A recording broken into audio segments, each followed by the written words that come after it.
आपको पहला काम कब मिला? आपने जब थिएटर की शुरुआत की तो आपको पता था कि राष्ट्रीय नाट्य विद्यालय जैसा कोई चीज़ होता है? मुंबई आते ही जो है पोस्टर पे फोटो आ जाएगा और नॉट फिट। हाँ, 8-9 पेज देख के मैं एकदम से डर गया कि मतलब मेरा पहला शूट था। उसके बाद मुझे कह दिया गया कि नहीं सर, आज आपका पैकअप है, तो अगर आगे ज़रूरत पड़ेगी तो हम आपको बुला लेंगे। जो भी जर्नी है वो खुद से ही है, ऑडिशन दे के ही है। सो क्राफ्टर्स ओके। सो वो 2015 से वो मेरे साथ फिर वो जुड़ गया। फिर वो आईपीएल देखते हैं? देखता हूँ सर। कौन सी टीम फेवरेट है आपकी? कोई अगर एक्टर बनना चाहता है, किसी छोटे शहर से ये सपना देखता है कि मुझे एक्टर बनना है, तो शुरुआत कहाँ से करनी चाहिए?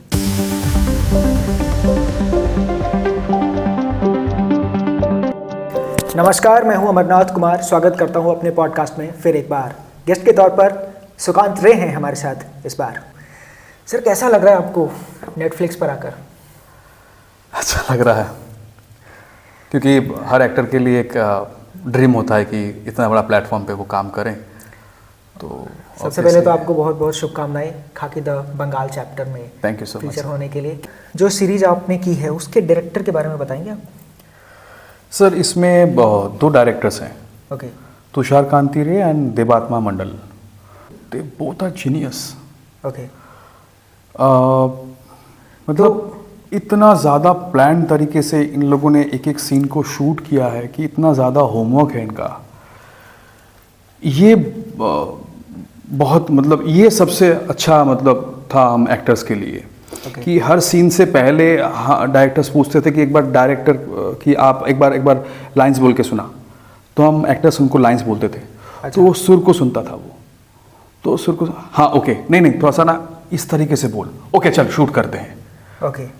सो वो जो ट्रीटमेंट या वो जो एक स्मार्टनेस के साथ जिस तरीके से प्ले हुआ है, तो डिटेलिंग जिसको हम बोलते हैं कि हाँ ये सीन का क्या इमोशन है, कैरेक्टर का क्या इमोशन है।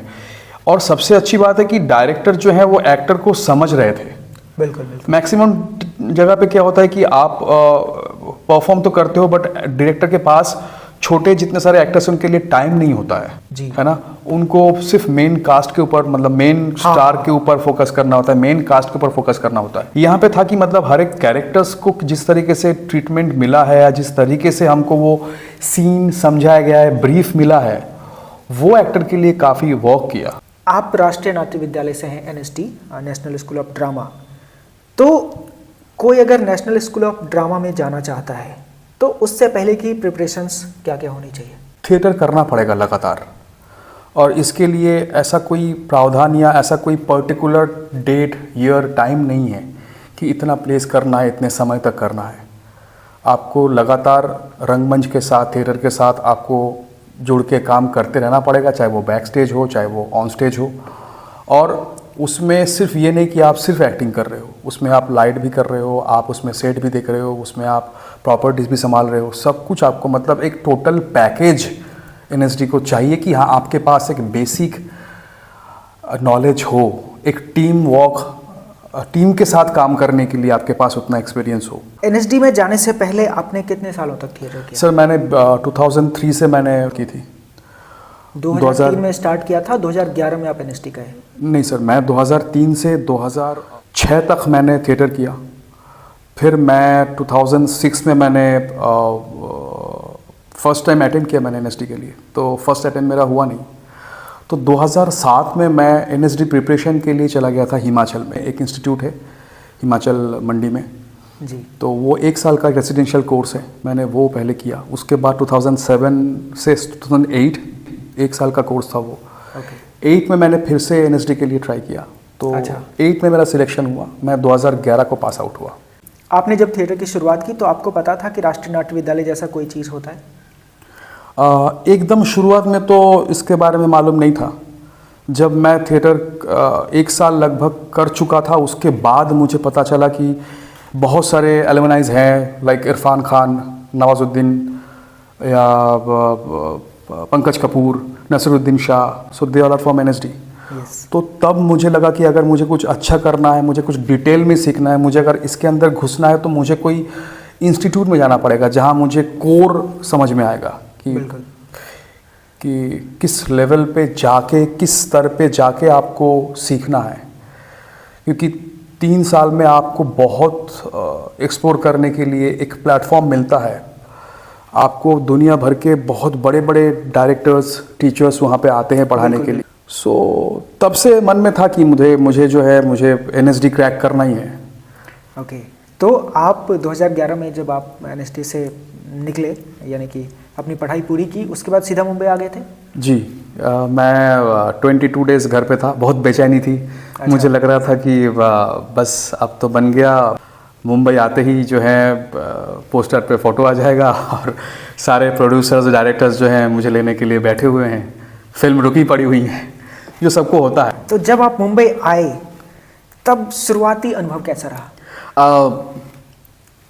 एक सीनियर था मेरा, ओके। उसका नाम है, मैं नाम लेना चाहूँगा, उसका नाम है आशीष पतौड़े।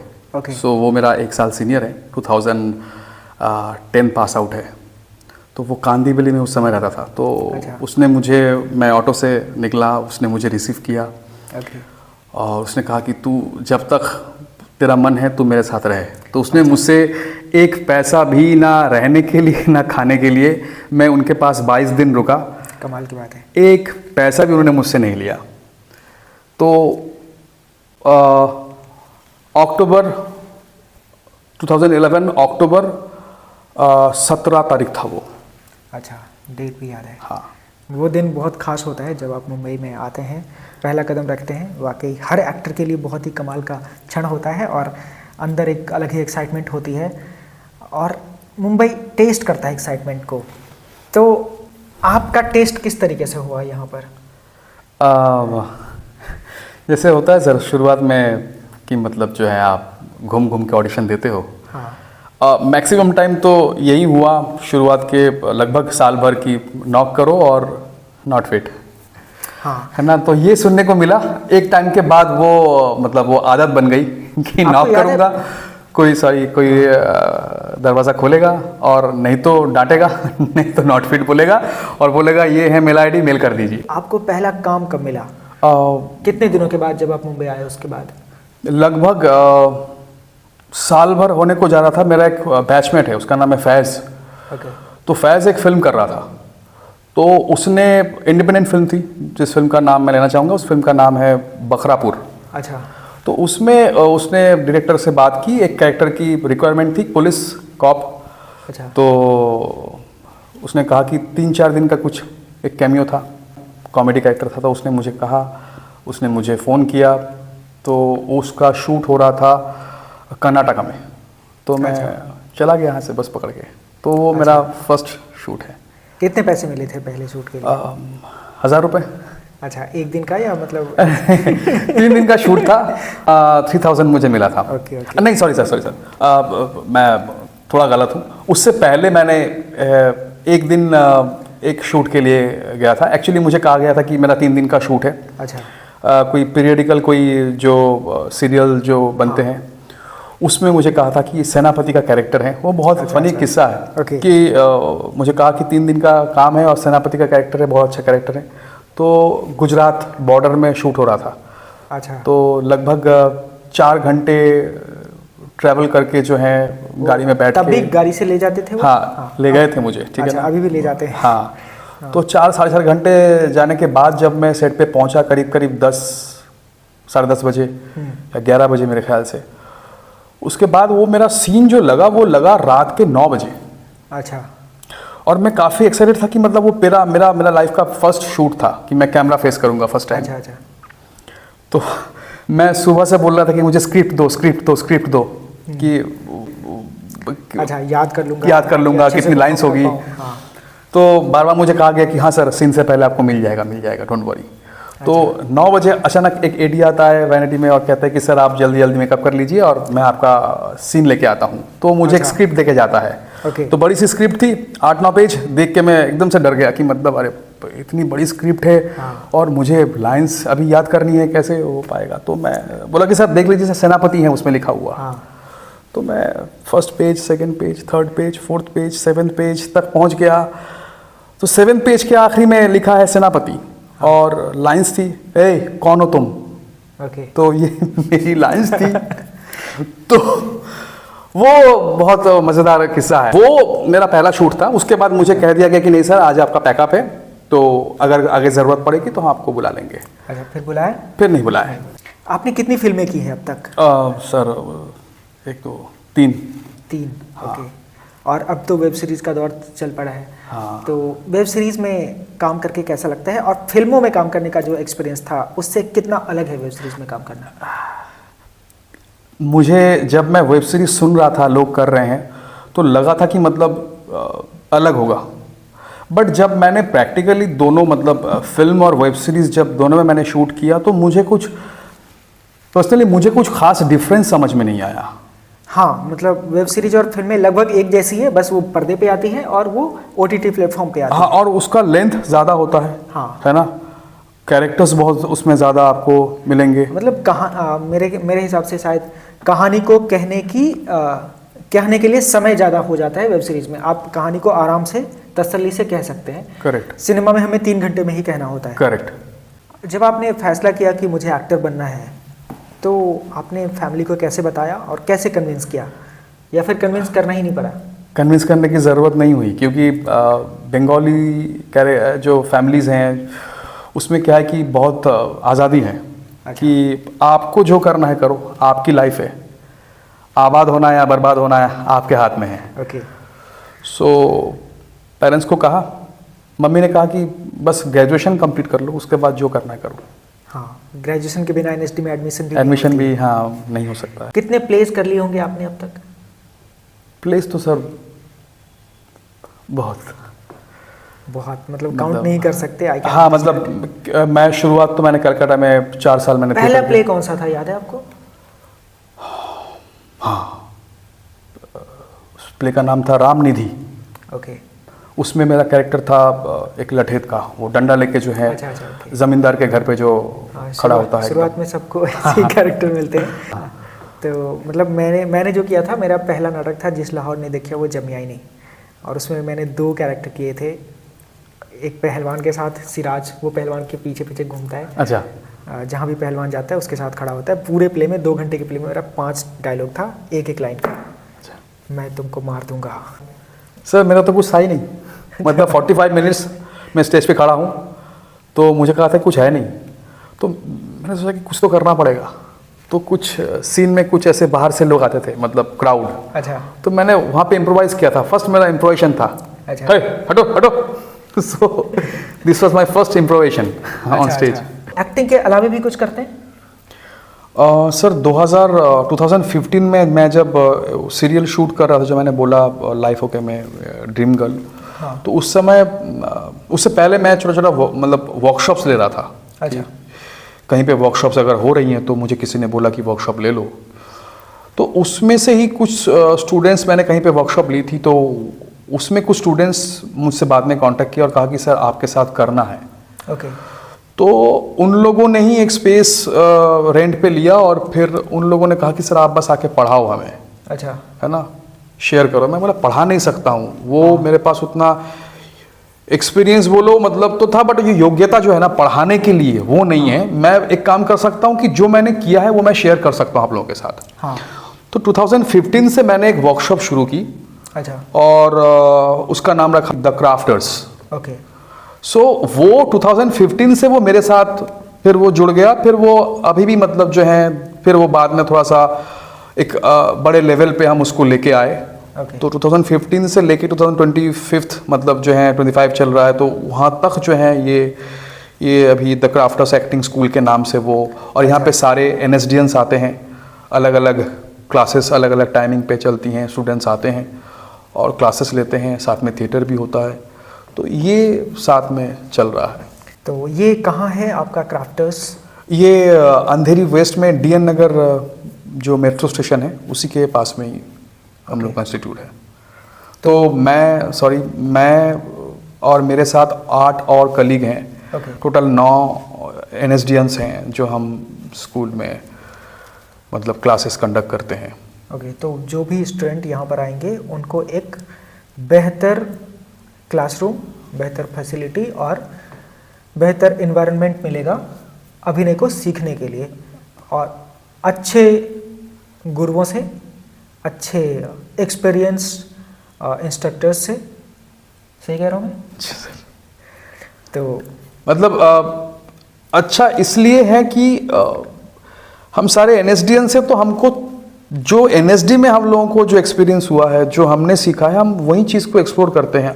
अलग कुछ नहीं है, हवा में कुछ नहीं है। अगर हम लिस्टर्सबर्ग पढ़ रहे हैं, अगर हम माइजनर टेक्निक्स पढ़ रहे हैं, अगर हम स्तानिस्लावस्की पढ़ रहे हैं, अगर हम चेखव पढ़ रहे हैं, तो हम उसी चीज़ को यहाँ पे एक्सप्लोर करते हैं। और अलग अलग स्टूडेंट्स जो हैं उनकी अंडरस्टैंडिंग अलग है। तो क्या है कि इसलिए अलग अलग सारे बैचेस हैं, अलग अलग टीचर्स हैं कि जिनको जो बैच में आना चाहे टाइमिंग के अकॉर्डिंग, और जो टीचर को लगे कि हाँ ये मेरे लिए थोड़ा सा आसान है समझना, तो वो स्टूडेंट्स के पास वो ऑप्शन रहता है। ओके, ये बहुत अच्छी बात है कि किन से सीखना है ये ऑप्शन भी है। करेक्ट। एक प्रश्न पूछना चाहता हूँ, ये पर्सनल है, ये उन लोगों के लिए है जिनको नहीं पता है कि एक्टर कैसे बनते हैं। तो कोई अगर एक्टर बनना चाहता है, किसी छोटे शहर से ये सपना देखता है कि मुझे एक्टर बनना है, तो शुरुआत कहाँ से करनी चाहिए? जैसे माँ बाप, पेरेंट्स छोटे बच्चे को स्कूल में डालते हैं, prep, KG1, KG2, nursery. Acting जो है, मुझे बहुत बाद में ये रियलाइज़ हुआ कि ये भी एक एजुकेशन की तरह है, यू नो, जिसको सीखना है। एक्टिंग को आपको सीखनी पड़ेगी। तो कहीं से भी सीखे वो, बट वो सीख के आए मुंबई में, या मुंबई में आके सीखे। झोला लेके जिम जाके वो नहीं हो सकता है। आप शायद आपकी पर्सनैलिटी के अकॉर्डिंग शायद आप ऑडिशन में फिट हो जाओगे, बट वहाँ जाके आपको परफॉर्म करना पड़ेगा। बिल्कुल, है ना। आपको बारीकियों को समझना है, ग्रामर को समझना है, बेसिक्स को आपको समझना ही है। तो सबसे मेरा यही कहना है कि एक ऐसी जगह पे जाओ जो आपके लिए कन्वीनियंट हो, है ना, टीचर्स के अकॉर्डिंग, या आपका जो बजट है उसके अकॉर्डिंग, है ना, या जो कंटेंट वहाँ पे आपको प्रोवाइड किया जा रहा है उसके अकॉर्डिंग, बट आप सीखो, है ना। आपके पास ऑडिशन देने के लिए मौका आएगा, क्योंकि मुंबई में अभी तो ऑनलाइन बहुत ज़्यादा हो गया है, आपको मालूम है कि, बट एवरी डे 100 के आसपास ऑडिशंस होते हैं, ऑनलाइन ऑफलाइन मिला के। तो ऑडिशन कहीं भाग नहीं रहा है। पहले आप उन चीज़ों को सीखो, सीखने के बाद फिर आप ऑडिशन के लिए मतलब मैदान पे उतरो। ये तो यही वाली बात होगी कि आपके पास बस आपको लड़ाई करनी है, आप जंग में चले गए, आपको बंदूक कैसे चलानी है, तलवार कैसे चलानी है आपको मालूम नहीं है, तो फिर क्या होगा? एक टाइम के आप सर्वाइव नहीं कर पाओगे, आप लड़ नहीं पाओगे, है ना। जब आपको मौका आएगा बंदूक चलाने के लिए, तो आपसे बंदूक चलेगी नहीं। क्रिकेट में दिलचस्पी है आप? सर मैंने एक्टिंग से सबसे ज़्यादा, अगर एक्टिंग से मतलब एक्टिंग कैसे बोलूँ कि एक्टिंग से अगर थोड़ा सा कम अगर मैंने कुछ किया है लाइफ में, वो है क्रिकेट। मैंने 7 साल क्रिकेट खेला, 7 years मैंने क्रिकेट खेली है। हाँ, अपने शहर में मैं 2 क्लब में क्रिकेट खेलता था। क्या करते थे आप? मैं ऑफ स्पिनर था और मैं बैट्समैन था। IPL देखते हैं? देखता हूँ सर। कौन सी टीम फेवरेट है आपकी? फिलहाल तो पिछले 2 साल से मैं हैदराबाद को काफ़ी फॉलो कर रहा हूँ। अच्छा, है ना, क्योंकि एंटरटेनिंग है, मतलब हाँ, काफ़ी, इस बार भी काफ़ी अच्छी टीम है। हाँ, मुझे बड़ा मज़ा आ रहा है देख के। IPL बट IPL मैं देखूँ ना देखूँ, बट मैं इंडिया का मतलब कोई भी मतलब सीरीज़ में, चाहे वो टेस्ट सीरीज़ हो या T20 हो, वनडे हो, मैं मिस नहीं करता हूँ। मतलब ऐसा होता है कि मतलब लोग कभी कभी ऐसा होता है कि एक्टर जो है पुरानी फिल्में स्पेयर टाइम में देखते हैं। मैं तो पुराने जो मैचेस है वो मैं चला के देखने लगता हूँ, इंडिया पाकिस्तान, खास करके इंडिया ऑस्ट्रेलिया। हाँ, तो बिगेस्ट राइवलरी किसको मानते हैं, इंडिया ऑस्ट्रेलिया या इंडिया पाकिस्तान? India Australia. ये वाकई, क्योंकि अब वो रहा नहीं, यू नो। हाँ। एक टाइम था कि मतलब जहाँ पे वो क्रेज हम लोगों में होता था कि मतलब सब कुछ छोड़ो, इंडिया पाकिस्तान। हाँ, अब जो है लगता है कि नहीं, अब तो कोई है ही नहीं, ऑस्ट्रेलिया छोड़ के और कोई विपक्ष है ही नहीं। बिल्कुल ना। सबसे ज़्यादा पसंद कौन सा खिलाड़ी आपको? सचिन तेंदुलकर। वाकई। और अभी करंट में जो IPL चल रहा है उसमें सबसे अच्छा खिलाड़ी कौन लगता है? बहुत सारे हैं सर। मुझे अभिषेक शर्मा काफ़ी इम्प्रेस करता है। हाँ। है ना। हालांकि उस टीम में जितने सारे प्लेयर्स हैं, है ना, सभी मुझे बहुत बहुत पसंद है ना। फुल एंटरटेनर है कि मतलब जो पर्पस से वो आए हैं टीम में, जिसके लिए उसको हायर किया गया है, इतना पैसा मिल रहा है, वो अपना 100% देता है। बिल्कुल बिल्कुल, बहुत एंटरटेनिंग टीम है। हाँ, बहुत मज़ा आता है जब वो बैटिंग कर रही होती है तो। Correct sir. बहुत अच्छा लगा सर आपसे बात करके। बातें तो ख़त्म नहीं हो सकती है, लेकिन पॉडकास्ट यहाँ पर ख़त्म करना पड़ेगा क्योंकि एक समय सीमा होती है। Thank you so much.